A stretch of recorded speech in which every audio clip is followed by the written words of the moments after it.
with you about today. As we've been talking, I've been getting to know you. You've been sharing your opinion about not only veterans' mental health and the high suicide rate, and it's great to get out there and talk about veterans' suicide awareness, but what are we doing? What are we really doing to help combat the high suicide rate?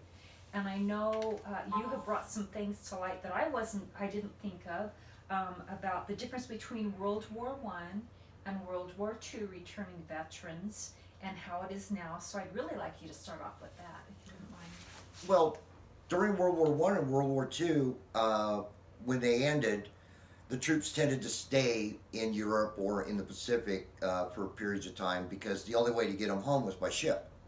And we only had X number of ships, so you had to, and we needed occupying forces. So you stayed with your unit and you wound down, you talked to people you had served in combat with. You were able, to have parties and cry, get off and talk to chaplains. You started working through stuff. And then into Korea, we did a lot of ships, but there was some airplanes. But in Vietnam, you'd be in the jungle. 4 hours later, you'd be at Saigon, getting on an airplane, flying back to the States, whether it be Hawaii, Seattle, or San Francisco. And depending on what, you could immediately get on another airplane and fly home. World War One, World War Two, when you got to the States, you normally got put on a bus. You normally got put on a train. And now you're dealing with people before you're dealing with your family. Afghanistan, Iraq, and everything that's gone on since then has been a total change. My case, I was in Iraq. 3 hours later, I was in Kuwait. 2 days later, I was on an airplane flying to New Jersey. We stopped in Ireland for an hour or 2 hours. I don't remember which. It's been a while. So then we flew into New Jersey. We're taken to Fort Dix. They gave us our civilian plane tickets, put us on buses, took us down to Philadelphia, and then we flew to Fort Lewis, Washington. So in approximately 5 days, I went from being in a combat area to being home. 3 days later, I was sitting at home with my family.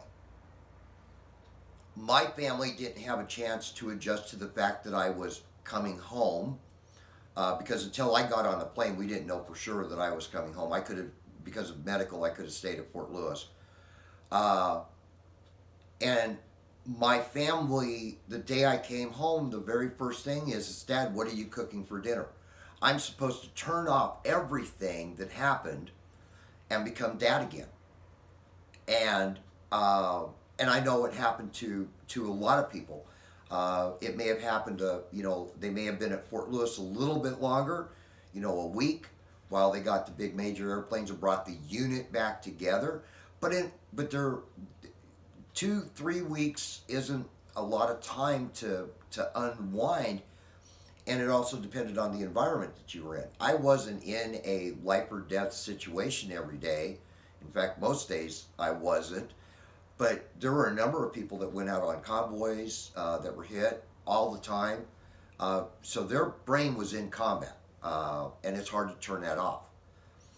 And then the problems start. And one of the biggest problems was the jobs that we had on the civilian side, being National Guard. If you say you've got a mental health problem, you lose that job that you need to support your family. So you hide it. And then you start picking up the alcohol, and which, creates this whole thing. And then you're busted for DUI, and you get a felony, you lose your driver's license, it may cost you your job, and suddenly you're a failure. And we have stopped the whole decompression thing that we used to have. with nothing in place for the families to realize what's going to happen, and more importantly, nothing for the soldiers to realize.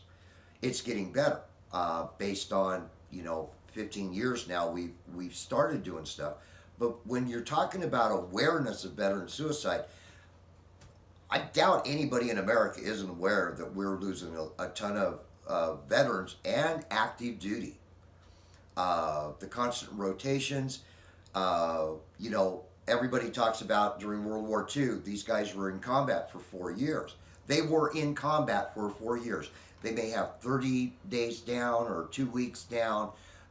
In the Pacific Theater, the Marines would go ashore, lose a ton of people, take over the island, get reconstituted, get put on a boat.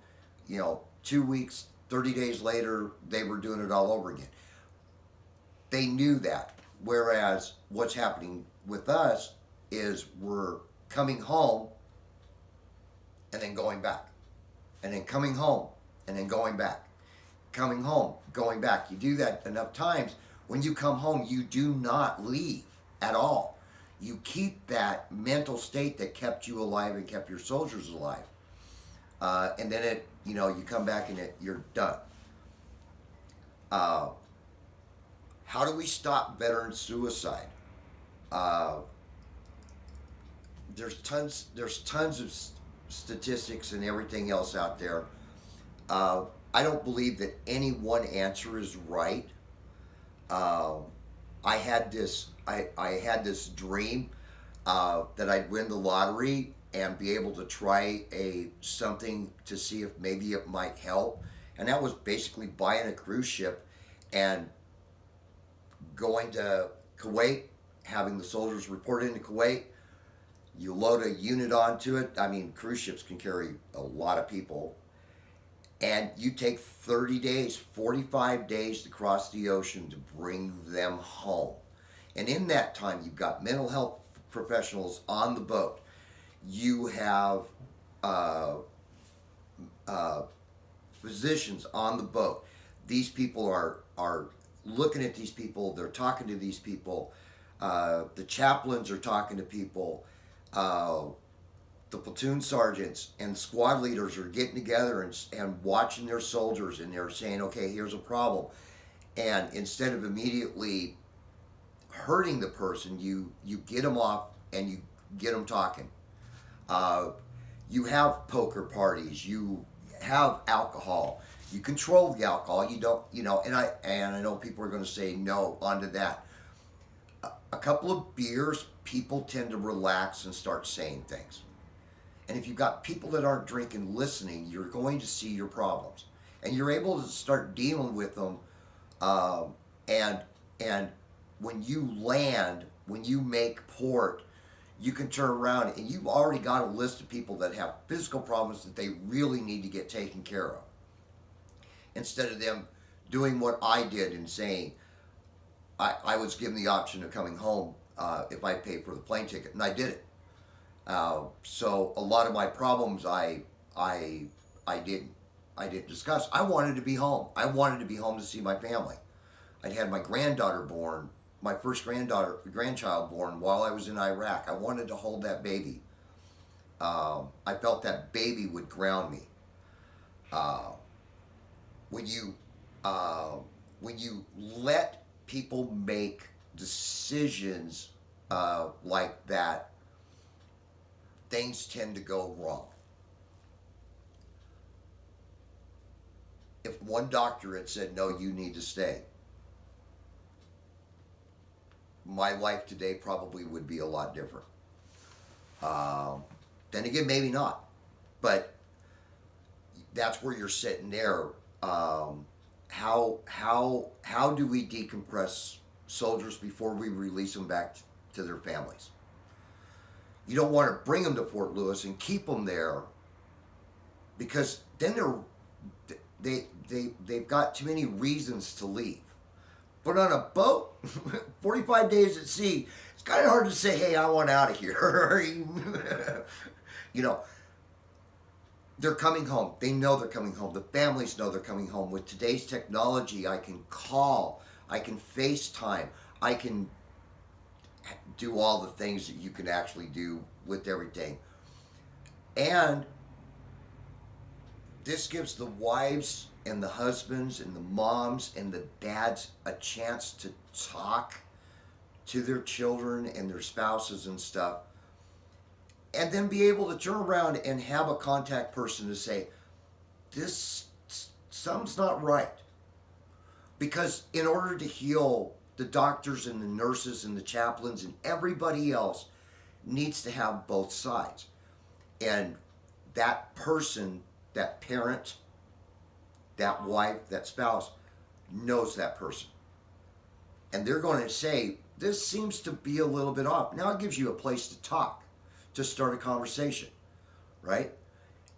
Now you can turn around and actually work on a program with the spouse or the parent to say, hey, so when they come home, this is what you want to try to do. Let us know how it's working. We can make adjustments, because that person is a part of the healing process. That's the part that's making us want to come home, but yet we're not really able to come home. And the family can't understand that. My wife was a combat vet before I went to Iraq. I thought I knew everything there was to know about PTSD and how to deal with it. My wife felt the same way. The problem is my wife's PTSD wasn't my PTSD. My wife's triggers are not my triggers. My friends, and it's that opened up a whole new window once we tend to treat PTSD as PTSD, but every one of us has it for a different reason. You've got to find that reason. Mine is, I get triggered by buses in downtown Boise. My wife, on the other hand, is smells. She did Somalia and Haiti. Everybody has a different trigger, but if you don't know what that trigger is, if your spouse doesn't know what that trigger is, and doesn't know how to learn how to look for that trigger, you can't do anything. And so that's where my wife and I had to work together. Do we still find triggers? Yeah. You know, you never know what is actually there, but now we know how to deal with those triggers. We know how to get down really super quick and then actually be made aware of what that trigger is, so that we don't put ourselves in the same situation.